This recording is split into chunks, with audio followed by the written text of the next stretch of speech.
संसार की उसने जब चमक धमक देखी, संसार की सब चीज़ें देखी, संसार का जब आकर्षण देखा, तो उसमें वो क्या कर गया, वो फंस गया है। मैं हमेशा एक बात कहता हूँ, दुष्ट आपको फंसाने के लिए आपको हर वो लुभावनी चीज़ दिखाएगा, जो सबसे सुंदर चीज़ें हैं वो आपके सामने लेकर खड़ा कर देगा।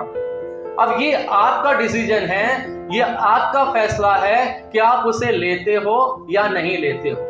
आकर्षित करने वाली बहुत सारी चीजें हैं, एक तरफ परमेश्वर खड़ा है, एक तरफ संसार की सारी आकर्षित करने वाली चीजें हैं। परमेश्वर नजर नहीं आएगा, लेकिन वो सारी चीजें जो आपको लुभाकर, आपको फंसाकर परमेश्वर से दूर कर सकती हैं, वो आपको सब चीजें नजर आएंगी, हर चीजें। और वही चीजें हैं जो हमें क्या करती हैं, हमें हमारे पिता से अलग कर देती हैं। अगर हम यहां पर देखें तो उनमें से छोटे ने पिता से कहा, हे पिता, संपत्ति में से जो भाग मेरा है वह मुझे दे दे। अब पिता बड़ा अमीर है, बड़ा पैसे वाला है, धनवान है ना। तो उसके अंदर यह आया, क्यों ना मैं अपना पार्ट अलग ले लूं। बड़ा बिजनेस है, बड़ा अच्छा घर है, बड़ा पैसा है, बैंक बैलेंस भी बड़ा अच्छा है। तो उसके अंदर एक लालच आया, क्यों ना मैं अलग लेकर मैं इसे बढ़ाऊं, या फिर मैं इसे अपने पर क्यों ना खर्च करूं। वो तो मुझे रुक रुक कर देता है, वो तो मुझे है। कई बार हम सोचते हैं कि प्रभु मैं इतनी प्रार्थना कर रहा हूं, तो एकदम से क्यों नहीं दे रहा, क्यों एकदम से मेरी बीमारी को चंगा क्यों नहीं कर रहा, क्यों मेरी जो जरूरतें हैं, क्यों मेरी आवश्यकताएं हैं, क्यों उसे पूरी नहीं कर रहा।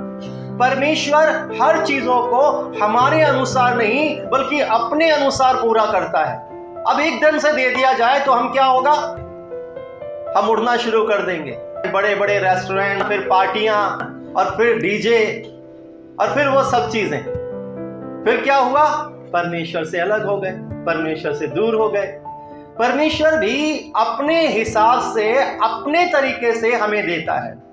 और जब उसे ये लगा होगा कि मुझे चाहिए यार, जब उसने संसार को देखा, मेरे और दोस्त तो जाते हैं, और दोस्त तो घूमते हैं, और दोस्त को तो रोका टोका नहीं जाता, और दोस्त तो सब चीजें करते हैं, फिर मुझे ही क्यों रोका टोका जा रहा है, फिर क्यों मेरे जीवन में बाउंडेशंस हैं, फिर क्यों मेरे जीवन में इतनी सारी रुकावटें रखी हुई हैं कि मैं ये नहीं कर सकता, मैं वो नहीं कर सकता, मैं ये नहीं खा सकता, मैं ये नहीं पी सकता, मैं ये नहीं कर सकता, मेरे जीवन में क्यों। तो उसके अंदर एक विचार उत्पन्न हुआ, क्यों ना मैं अपना पार्ट ले लूं,